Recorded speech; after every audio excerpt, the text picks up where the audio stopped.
Apyayantu mamangani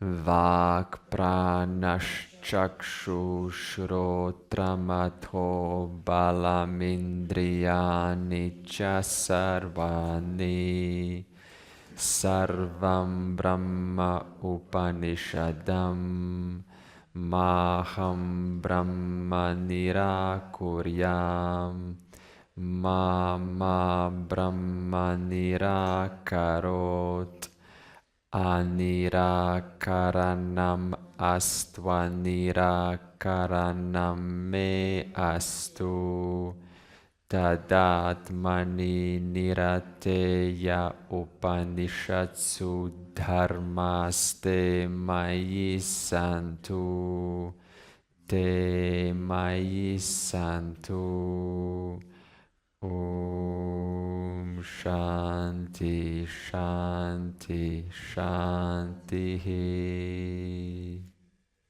Chapter 1 has concluded the Vedantic vision, and proceeding on to chapter 2, it wants to add some nuances, some details to help us relate it from different angles. And we said last session in verse 2.1 that, in fact, the teacher said, if you think you know Brahman well, you know Brahman little.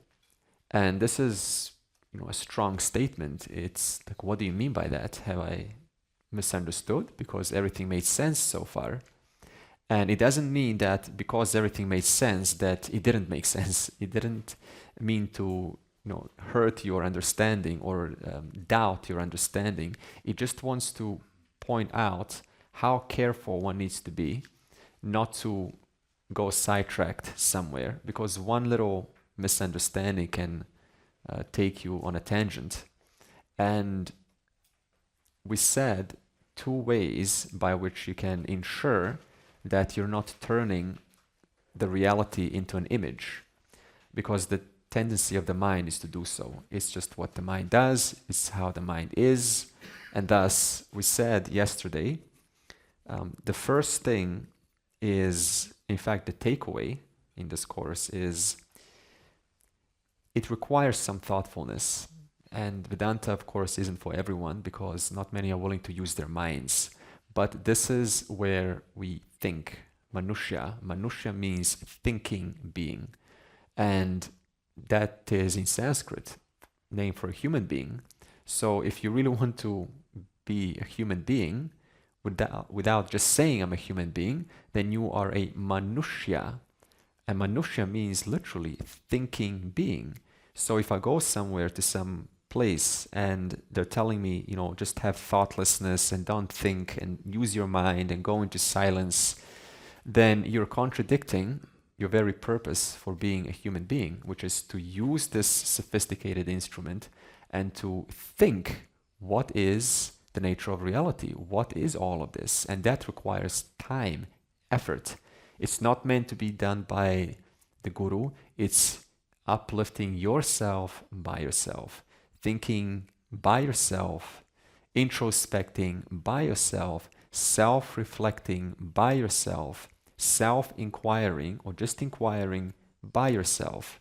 And this by yourself goes until year by year, day by day, week by week, as much time as one is sensibly capable of putting into their life. And thereby, we said to understand Brahman as not an image, we perform a Satya Mithya analysis. And this can be done with absolutely anything. You can be walking in a park or looking at the ground, anything. And we can perform an inquiry. We say, this form is entering my mind. This is a form. This is a form. And this form is made up of smaller forms. It's forms within forms within forms. And every form makes up another bigger form. For every form, we give a name. But all of those names are only from that standpoint. The moment you go down, smaller, that name upwards no longer applies. Now a new name is true, but then if you look at that name no longer applies either, because it is made up of smaller names. So they're all just names upon names upon names upon names, just to define a different form. For example, a wood is different from the table or the chair in sense of, right, the substance is the same, but also you have to give it a different name to see different orders of reality. It's not like they're two things, but the way that the world works is it's made of smaller and smaller and smaller and smaller and smaller constituents. This is why quantum physics is, for some so interesting, because they want to see the world of the small. And really, what you're really doing is you're worshiping Ishvara, but unknowingly. You're admiring the smallness that makes up the bigness. And it's so interesting for these scientists, to see, wow, the world is made up of smaller things. What we're seeing is just like nothing that quantum physics tells us, or even biology or research. You look at genetic research, and you have right now in you a blueprint that makes your body. ACGU, proteins, basic proteins, 4 of them, arranged in different patterns. Sometimes A, G, U, I think it's UT, one of those. 4 patterns only, 4 proteins, arranged in different combinations. Just 4 proteins basically makes up all of the differences in your body. Like binary, 001, 110, all of them produce different combinations. And people study this.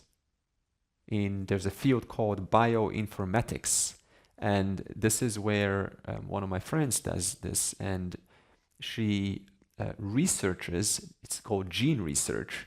So you take this data from genetics and you have to feed it inside computer servers and process and discover patterns to discover how can we make this protein, what makes a cancerous protein, what makes cancer, what makes breast cancer, what makes cancer of the liver, what starts the whole process. And so she's looking into these genes. It's all data, by the way. It's all just information, knowledge. So knowledge in genes is just rearranging itself. A, C, G, U, G, G, C, A, U, G, C, C, U, A, T, U, C, A, etc. All of that is generating your body right now. The way that your face looks, how and what happens when there's a little scar and how it repairs by itself. And she enters this inside these programs built in Python, or actually they use the language called R. R is for data science.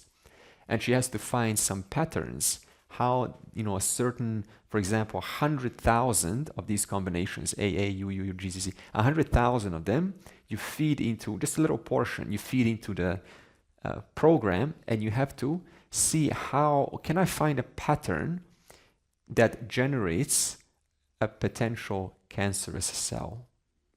This is ongoing, because there's so much data just in genes. So it's just knowledge within knowledge, within knowledge, within knowledge, within knowledge.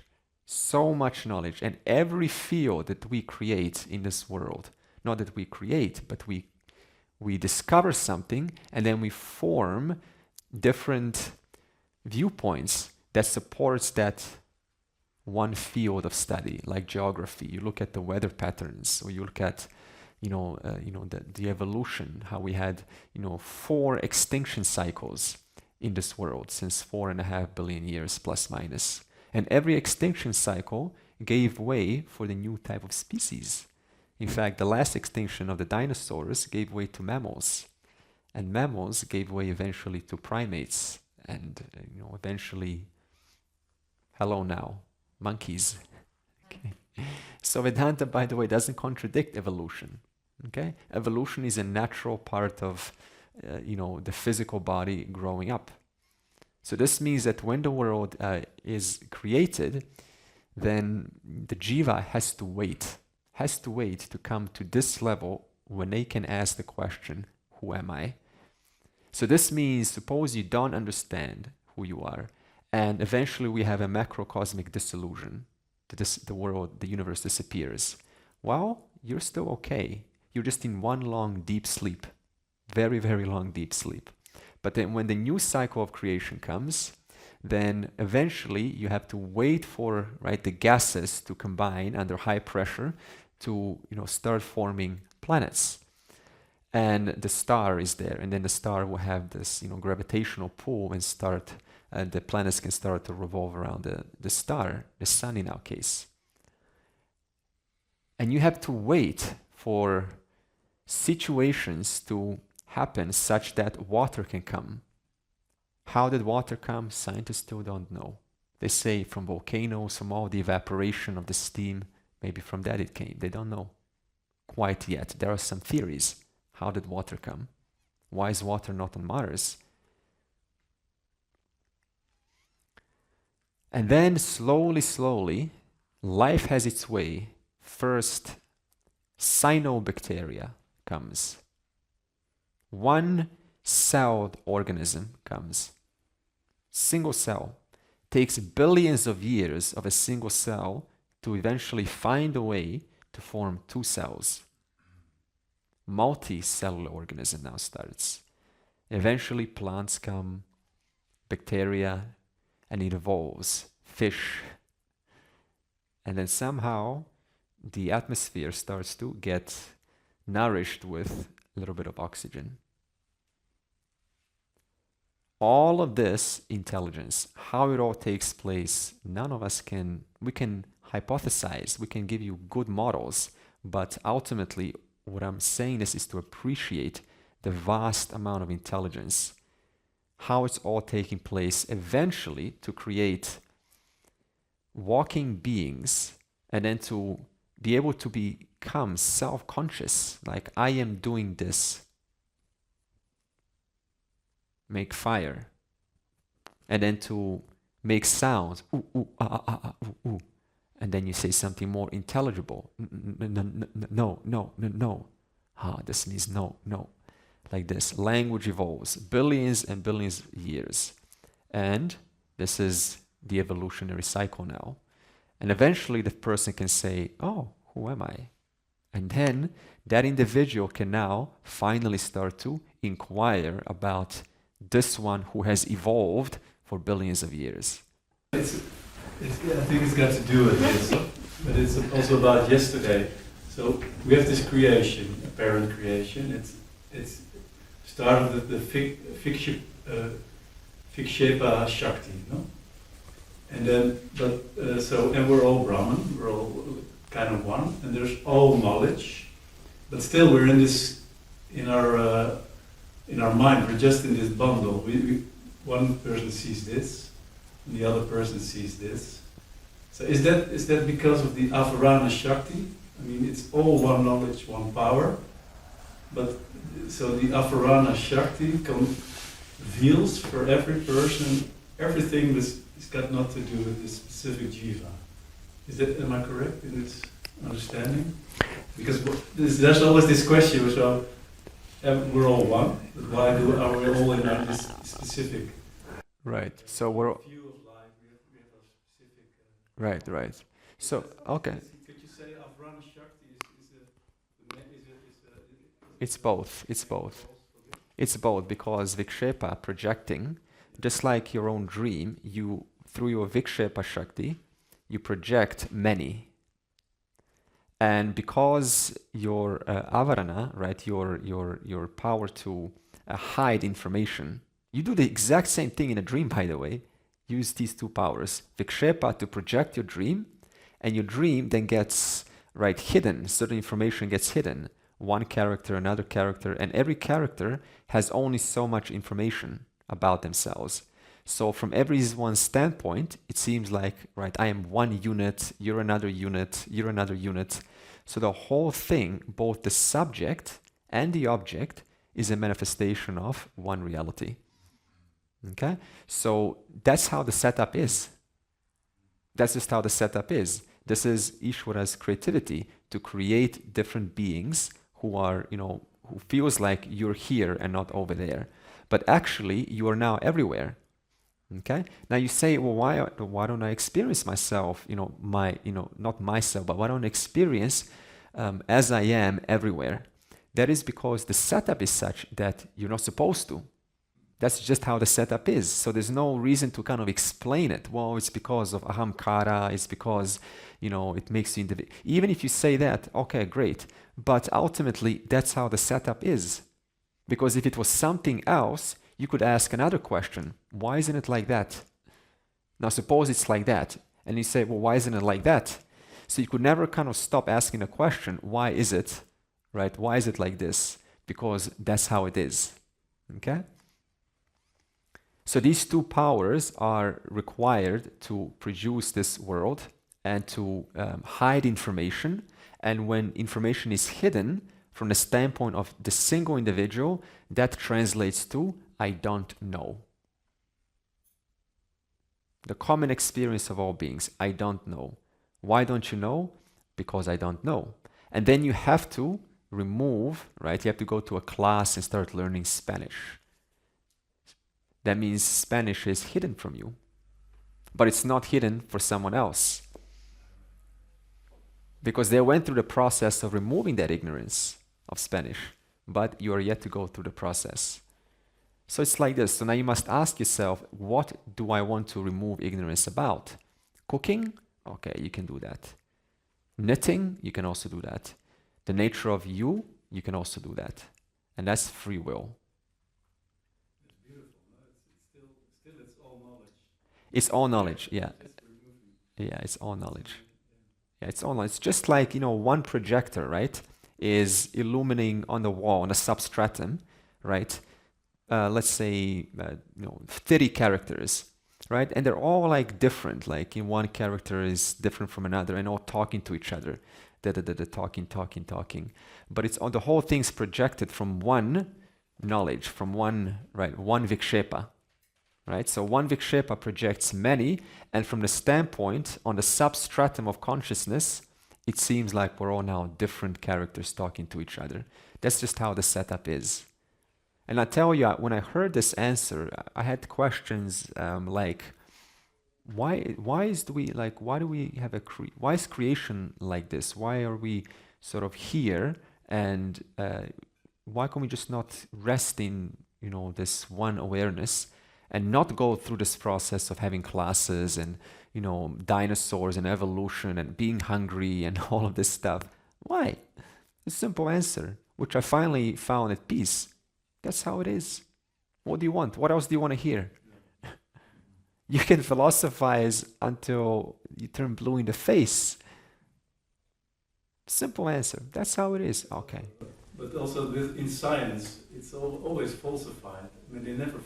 Sometimes a genius discovers some kind of natural law, but then later on it seems to be just a bit different, no? And it's always sort of... Yeah. We'll never find out about it. Yeah, what I do also love about science is that they're very, they use rationale. They don't allow things just to slip by. And, if I cannot prove it right now, it has no merit. It has to be validated in my experience in life. It has to be observed somehow. So Vedanta has this approach where we just, we don't let things slip. We use, certain methodology by which we can arrive to these truths. So science actually helps Vedanta a lot. And that's why I adore science, because it's, it has so many great methods by which you can see how do we discover that the universe is expanding, right? How do you do that? Well, because certain frequency of light, right, changes depending on how far the distance of the star is, or the light can take longer. And how do you discover how far light travels and how fast light travels? They have certain formulas for this. And there's so many minds go into science. It's unbelievable. We're talking Thomas Edison, Nikola Tesla, Einstein, even Ramanujan, the great mathematician, it's just very scientific and precise. So, a lot of inspiration can be gained from these fields. Yes? So I have a hard time to understand creation theory with the cycle. If creation began, then you got to ask yourself, that means time was already there. Because when we say creation or jagat, right? Creation, what we're including is time and space also, and objects. Okay? Time, space, and objects is included in this word creation, or in Sanskrit, jagat. So now if you say it began for the first time ever, that means, when? On a Sunday at 2 o'clock? Right? So this means time was already there once upon a time. So by that's one way to show that you cannot begin something, because to begin, you have to also, right, create time and space. But time and space is creation. So creation goes through cycles, manifest, unmanifest. Now, when we say cycle, just if you imagine like a little circle, okay? So, and this circle is knowledge and power, okay? Knowledge and power. Knowledge and power. Now, knowledge and power can either be in manifest, or unmanifest, okay? So either it is manifesting time, space, and objects, or it is not manifesting time, space, and objects. So this means knowledge and power, what is eternal? Remember how we said knowledge and power is pravaha nityatvam? Nityatvam. So this means it is eternally flowing. So this means all knowledge, all power, very important, is forever. It's eternal. It never ends. There's no ending. When you say manifest and unmanifest, is that ending? No, it's not. Because all knowledge, all power is always there. It's either visible as an effect, or it's not visible as anything. Time is just an effect of knowledge and power. Okay? So, in other words, knowledge and power is always there. Why? Because awareness is always there. Is this clear so far? So awareness is forever, eternal. There's no ending to awareness, and there's no beginning to awareness, and there's no ending to awareness. But we also said awareness enjoys the capacity to manifest. And that capacity is knowledge power.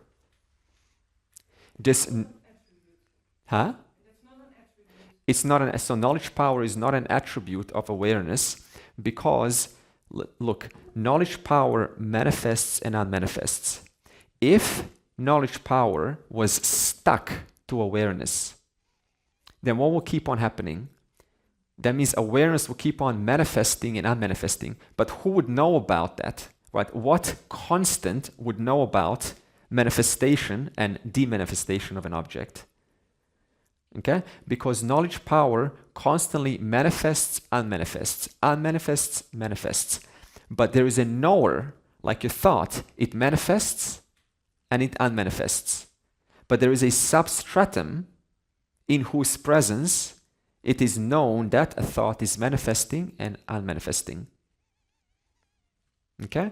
So, when we talk about awareness enjoying the capacity to manifest the universe, this capacity is knowledge power. This capacity goes through manifest and unmanifest. When it goes through manifest, what happens? You have the beginning of a new creation, which includes time, space, objects. When knowledge power unmanifests, then creation, including time, space, and objects, resolves. And then again, knowledge power manifests. What does it create? Time, space, and objects.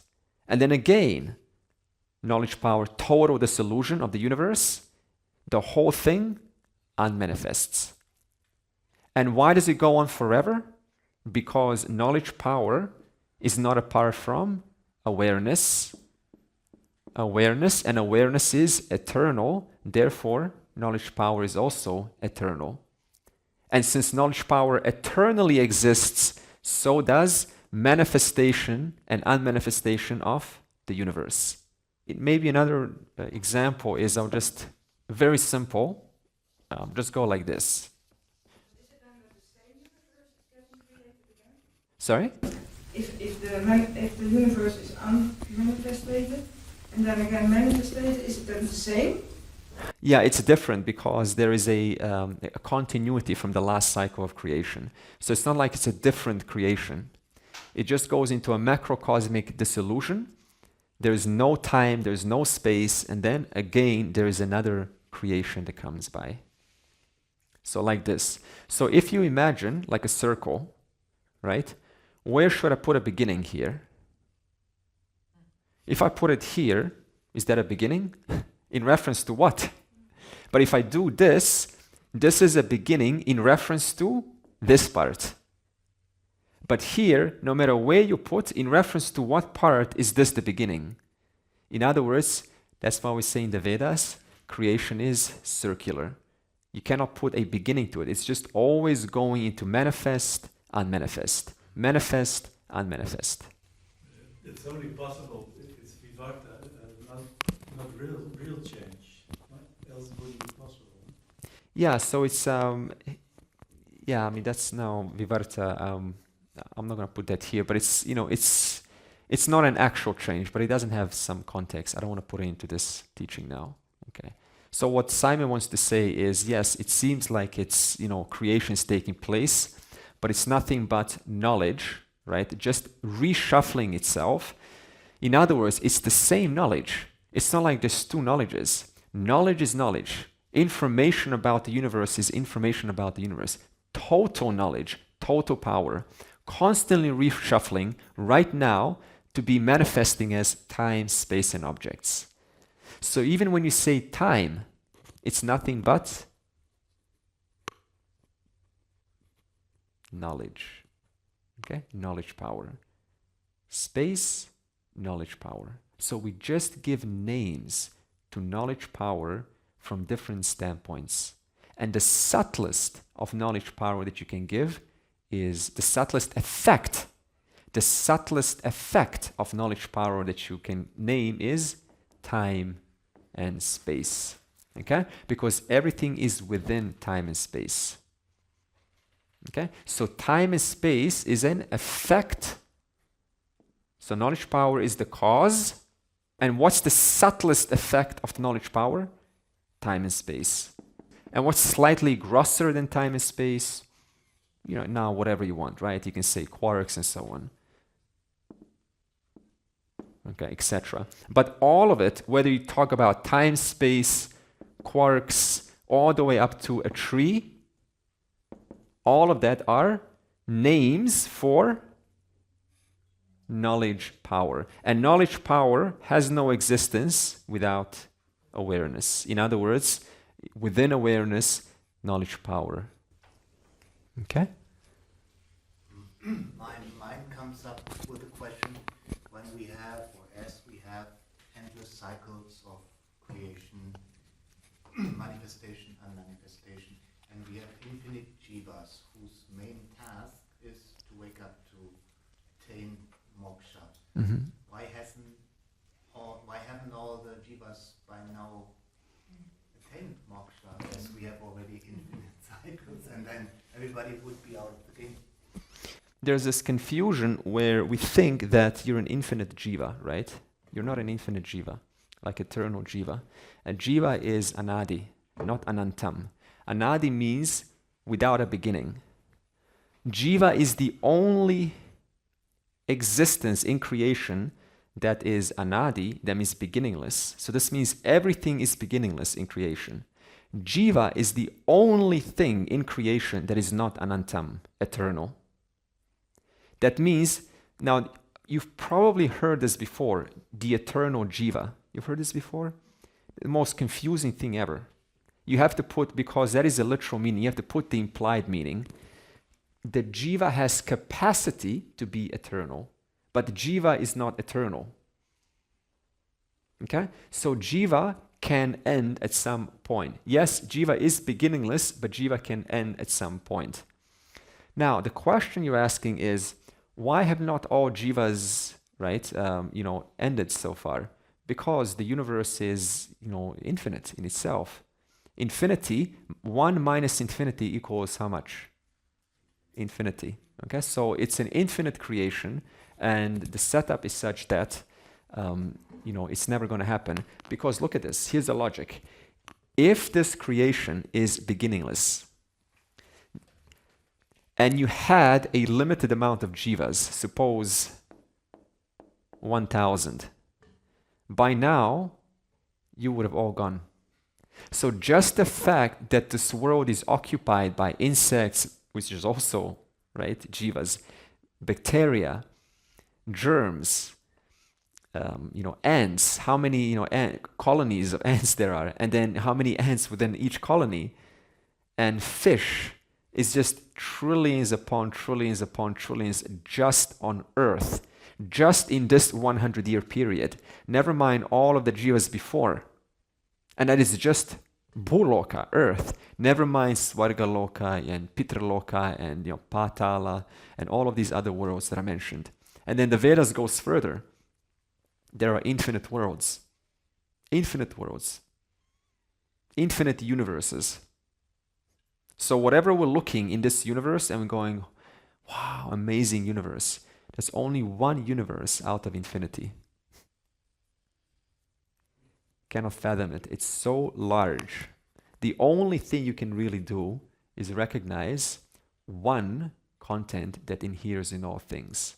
In Chandogya Upanishad, the father Uddalaka says that, to his son Shvetaketu, do you know that knowledge, knowing which, once known, everything at once becomes known? Huh? How do I know one knowledge? And once I know that one knowledge, everything at once becomes known? Because if you know chapter 1, you don't know chapter 2. If you know chapter 2, you don't know chapter 3. If you know science, you don't know geography. If you know geography, you don't know history. And yet knowledge, knowing which, once known, everything at once becomes known? What is this kind of knowledge, Father? And then the father Uddalaka tells him, and that knowledge is the substance of time and space and knowledge and you, which is knowledge and power. And knowledge and power has no reality without awareness. So this means I don't have to understand everything in this universe. That's a long journey. I only have to understand knowledge, power, because we've done an analysis. Everything reduces into knowledge and power, concepts. Everything, therefore, you say then what's the relationship between concepts and awareness? Satya Mithya relationship. Concept has no reality without awareness. Awareness remains free of the concepts.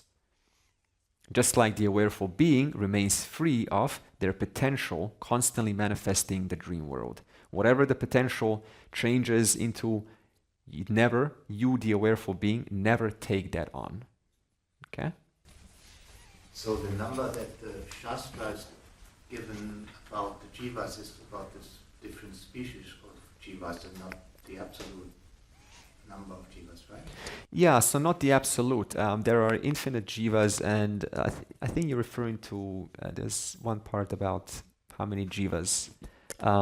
There is also other statements that state that there's just infinite jivas all over. Yeah. Logic, just pure logic, okay? We don't even have to know what they said. If there was limited amount of jivas, and since this creation is beginningless, and I've already pointed out the logic of why it's beginningless, then by now there should be nothing, because we've all had infinite amount of time backwards to work our stuff up, to work out our stuff. But more and more and more jivas keep on being born. In fact, you could have asked the same question in 1500s, and you say, yeah, you got 1 billion jivas, no more are coming. We've got a limited amount of supply. Year 2024, you ask the same question, 8 billion. You ask the question on a different period, you got 20 billion jivas. I don't know how Earth is going to survive that. I think it will. 20 billion. We will have a 20 billion population. So you said the jiva is beginningless, but then you said it ends, and that's merely the idea, the idea. Yes, yes. Got it. So as long because awareness is eternal, that's why jiva has the capacity to go on eternal. Because I think I am, right, this body-mind. Now remember, body-mind is just a manifestation of knowledge power. And knowledge power is never away from awareness. So awareness is eternal, knowledge power is eternal, and I think I'm one of the manifestations of knowledge power. Therefore, I continue as a jiva for as long as I wish. I have a capacity to go on eternally, but in actuality, every jiva individually, when they find their identity, right, ends. That means every individual jiva ends. I'm not saying every jiva ends, but individual jiva ends.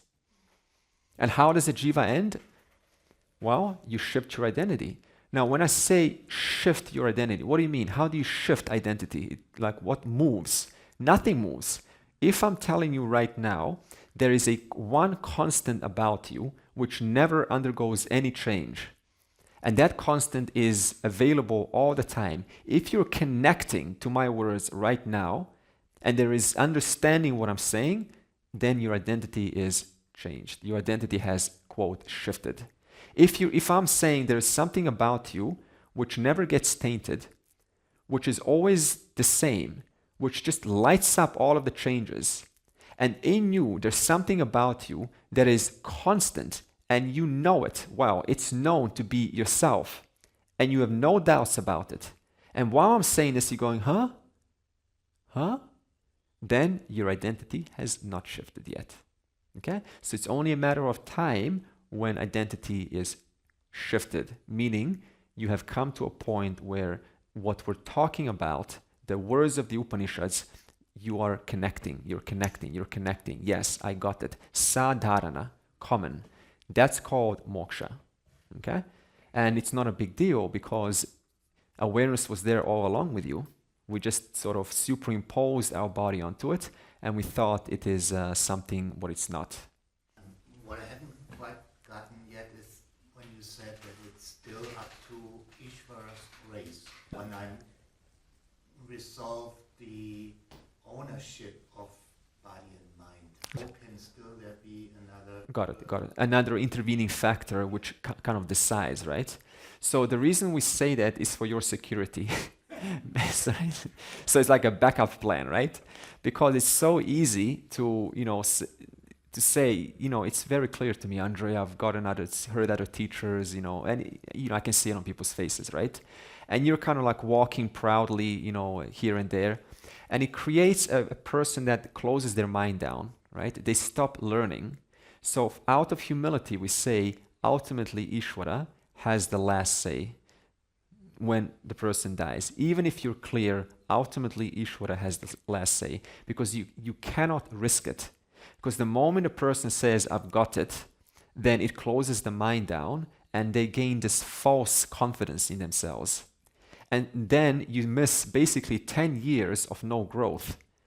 And then you get reborn. So now I missed 10 years of growth because I convinced myself in a previous life that I got it. So that's why we say this journey goes until last breath.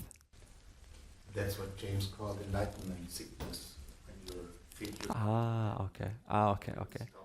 Okay. Wow. But see, the important thing is it doesn't last, because the way that Ishvara is designed is it's designed to pop your bubble eventually. It cannot last. It can go up to 30 or 40 years as far as I've seen. Maybe it can go longer for some people. But it's the way that it's made is more pain starts to arise. It just starts to arise. Physical pain, symptoms, depression, they just keep on arising. And the system is made to save you from your own, kind of self-destruction. And this is good. So look at this. Emotional pain is not even pain, just emotional indicators are neither positive nor negative. They're just indicators. Emotions are neither positive nor negative. They're just indicators letting me know how aligned I am to Ishvara. So I cannot know if I've really got it. But one thing for guaranteed I can know is, how do I experience myself right now? Am I at ease with myself? Am I at peace with myself? Okay? That is your emotional indicator, which can tell you, right, how keeping with this knowledge you really are. Andre, I just want to ask you, because you say time and space are the subtlest, but where would you place then the mind or the subtle body in this thing? Okay, good point. Okay, so Ellie. Okay, so we said that it's going to be the same principle. So knowledge, power, okay? And then if you do Tattva Bodha, right, we will say that the first, right, the even subtler is now your mind, basically, right? Your subtle matter of the mind. And then you can say time, space, objects. So the point is, both of the categories are within, right, manifestations of knowledge power. Okay, so the mind is for being able to grasp what time space means. So this means the mind has to be subtler than time and space in order to postulate, to think about, to hypothesize about time and space. That's why you can have Einstein, right, thinking about the time relativity or time dilation. So you're able to discuss time. Why? Because the mind is subtler than time. Yeah. So I think I said self-reflection, self-inquiry, just thinking about connections between things, thinking about, right, about, the weather system and, how it's connected to other things. So it gets your mind moving because we don't think. We just look at the weather, go, oh, it's weather, it's falling rain. Okay, but then, the mind, the more sophisticated it gets, it's able to connect causes and effects. This is an attribute of all teachers and scientists. They're able to connect different things. Okay? And inquiry is exactly the same, to be able to connect. Why am I feeling this? What could be the cause of this? What triggered it? What came before this thought arose? What did I think before this feeling came by? What was I thinking? How did I wake up today? And what took place yesterday for me to wake up like this? And how can I handle this emotion that's coming up right now in the light of the knowledge? And if I cannot, can I do a little prayer? If I can't do a prayer, maybe I can go outside. And then you go outside and you start to look at the birds and the trees and the sounds and you see how it's all entering my mind. And then you start to analyze that, how it's all nothing but knowledge and power manifesting as those trees. And knowledge and power manifest inside my awareness as now, which is commonly all known to me right now. Right? So, right,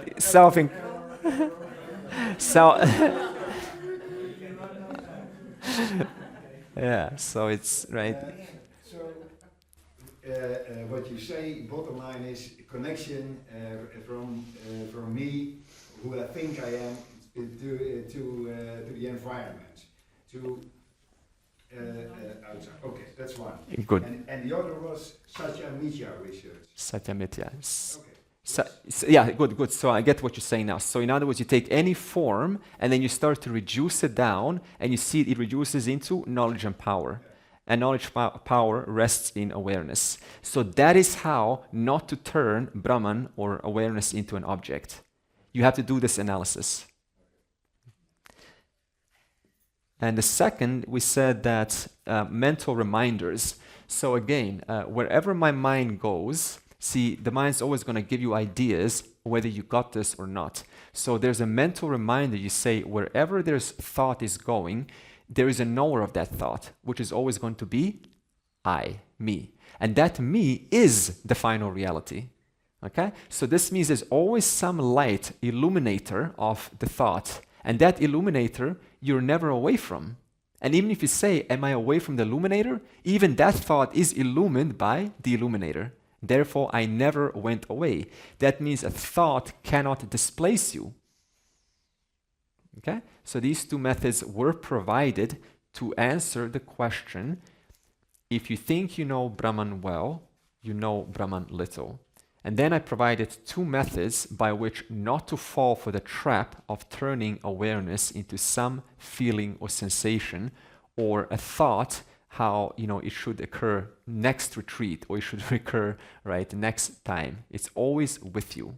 Having gone through those 3 stages of, right, listening and deeply ascertaining this knowledge, which we said tat parya nishchaya, so what is not only listening, but a genuine, sincere desire that this takes place. Lord, please help me to integrate this deeply into my being. It is my sincere desire. Like this, simple prayer. You're genuine. You genuinely want to change. Okay? And thereby, by listening, you're slowly understanding. Now, when it comes to the second stage, mananam, then you ask yourself, having heard this, do I actually relate to what I've heard? Does it strike a chord? Does it touch me? Does it like ring something in me? Does it, right, bring something out of me? And the answer could be no, right? It's like all these words, tat parya nishchaya, sopadika, this. And then you just kind of bring it down to ordinary English, ordinary language, and you say, where am I connecting? Where do I connect these words? And then you go through this process of asking yourself the question and bringing this knowledge in reference to your experiences. And sometimes we need to ask a question to the teacher, and that requires some vulnerability, some, right, fear, right, like, oh, should I ask? What will others think of me? And something holds us back. But every time we do bring ourselves forward, it actually is so healing to do that, especially in front of other people. It's just healing. There's a book called Feel the Fear and Do It Anyway. I never read it because the title gives it away. And I highly recommend you read it. And I read this book when I was 17, and it changed my life because the title is so powerful. I read the title, in other words, right? And I think it's great. In other words, if there is fear, right, the apprehension, I don't want to, I mean, I'm not going to say you should or not, but I found it personally such a lovely thing, a beautiful thing to do it anyway. Just do it anyway. And, it starts out very hard, but it becomes very, very, very fun. Eventually, sometimes I'll go to, whatever show, and then I'll just get up and start do a little bit of rapping, whatever. I don't care. I don't care if I fail, right? I just do it. And and people will forget about you anyway.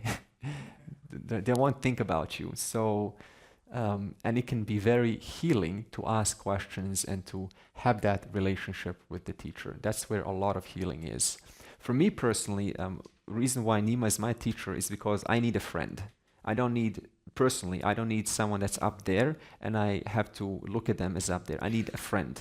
And I found that so healing just to have someone that you can joke with, smile with, have a nice conversation with. But at the same time, when she's sitting in class, I put myself in a stage of, I sit down, right, like Petra's doing, I'm just a student. When the class is over, we're just friends. It's like this. So we also have to know what kind of a relationship do you need to help heal you, because just to be with, close by, it itself is so important in this tradition, okay? Because it makes you see this person who has this knowledge, they're just ordinary person, and that helps you relate with them. And that heals that, that wounded child of, oh, I need some high person, I'm not good enough. And you realize we're just equals. I can relate to the shyness and fear to approach you in this case. Right. So what you're telling about Nima, how do you look at like this audience? Because I feel I have a lot of thoughts like I can't approach you, I can't. So what is your offering to your students? How do you, because I don't want to take up your time. Yeah. There's a lot of bubbles here Yeah. that stop me from connecting in ways that I deep down would like to do. Yeah, so we are kind of connecting already, at dinner. So it's not some big thing, just once in a while you have a nice conversation, and I guess time is also limited. So we don't have a lot of time together, but like 3 months ago, I was like, I'm gonna write him an email, just to clear my mind. I never send it. Out of fear. Okay, okay. Yeah, so these are some things that, you know, we need to overcome through time. You know, sometimes we can just send a short, simple email. If you don't want to send anything, that's fine. But just that familiarity with a person is important. Yeah. And I found that to be just very, very, very healing. You know, it can be online familiarity, offline familiarity. So, but you know, if you don't have a physical teacher, I mean, obviously I'm not here all the time. You know, it's a little bit more challenging. But retreat is enough. You know, retreat is enough. In fact, that's how I developed my relationship, through retreats once a year. Yeah, nothing special. Okay. Can I ask something about praying? Like you said, Lord, can you help me for this or that? To whom are you praying then? Because it's not a door in the sky, Lord, God. Yeah. So you're praying to yourself, actually. Yeah, I mean, without putting philosophy, you're only praying to one, right? Without that, you're reassuring yourself, number one. You're telling your mind that this is very important for me. Because when we pray, we're actually investing time, and you only invest time in those things that are, right, you treasure, that enrich your life. So number one, it's letting you know that this is very enriching for me. I need this. I want this. It's like a loud affirmation. It's a clear, explicit affirmation. And second of all, every action is a cause, and every cause returns an effect. And therefore, when you pray, you're not only letting yourself know this is important for me, but also you're increasing the chances of your direction in your life now being focused, more focused. But who are you praying to? You're always praying to Ishvara. Okay? All that is here is intelligence. And intelligence is responding. It responds. It's obligated to respond because you're putting a cause into the field. And by the way that the law works, of law of karma, law of compensation, it has to return some result to you. So you're actually asking Ishvara, increase the chances of something coming to me. I want you to make those factors more conducive in my favor. You're actually calling that possibility. You're increasing the chance of that happening through your prayer. Yeah, brilliant. So brilliant. And form, I mean, I have form too. Look, I have Shiva here. Sometimes it's Saraswati, but all of the, yes, Saraswati knowledge, right? Om Aim Saraswati Aye Namaha. So this is the Bija mantra to invoke Saraswati and help you to, improve your memorization, your recall, and to give you more knowledge. And I chant this every single morning. Yeah. So in other words, the point is not, let's now go to Saraswati. What I want to say is, who are you genuinely interested in, and what do you need in this life? If you need resources, to have your life enriched, then we pray to Lakshmi. Now, what is this Lakshmi, Saraswati? Are they like these people over there sitting on a lotus flower, distributing wealth to other people? This is how we look at it. No. All we mean when we say Ganesha, Saraswati, right? Brahma, and Ganapati, etc. They're just names for all knowledge, all power. And Vedic culture, right, beautifully portrays them in certain characters that you can relate to. So when you relate to the character, you're not relating to a statue. You're relating to the intelligent cause, to Ishvara, who is manifesting in the aspect of that one who distributes wealth. That means when I use my free will and I want to know things, then I pray to Saraswati. But I am praying to Ishvara, Ishvara's law, which distributes knowledge to those who ask it, which governs the distribution of knowledge and memory and understanding things.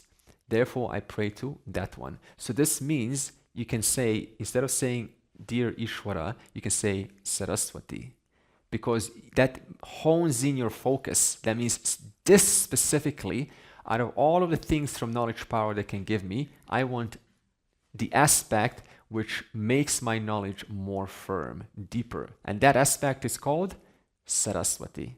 Therefore, you choose Saraswati. If you need to overcome certain obstacles in your life and make it easier just to flow through challenges, which is, coming almost every day for some of us, then we can invoke the same Ishvara, but now we call it Ganapati or Ganesha. Right? Om Gam Ganapataye Namaha. And we also have a Bija mantra for that. Okay? So this is the beauty of the tradition, is that it's all offered to you. Whatever you want, you can have it. That's that you treasure. Having gone through this Shravanam, right, which is really a lifelong process, Mananam, removing doubts, thinking about it, just generally thinking about it, and Nididhyasanam is connecting things, ensuring that you understand how is this connected to that and this connected to that. This means we have a certain flexibility. If you just follow the strict linear system, step 1, step 2, step 3, then the moment we start to mention something at the end, you're like, oh, no, can you bring it back to the beginning?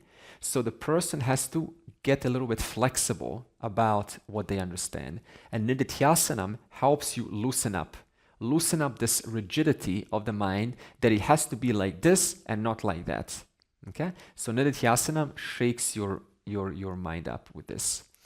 And this culminates to 3 possible stages that any seeker can go through. And we will see what these 3 stages are.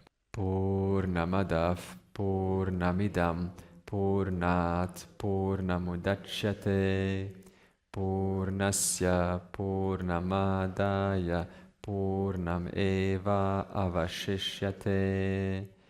Om Shanti Shanti Shanti.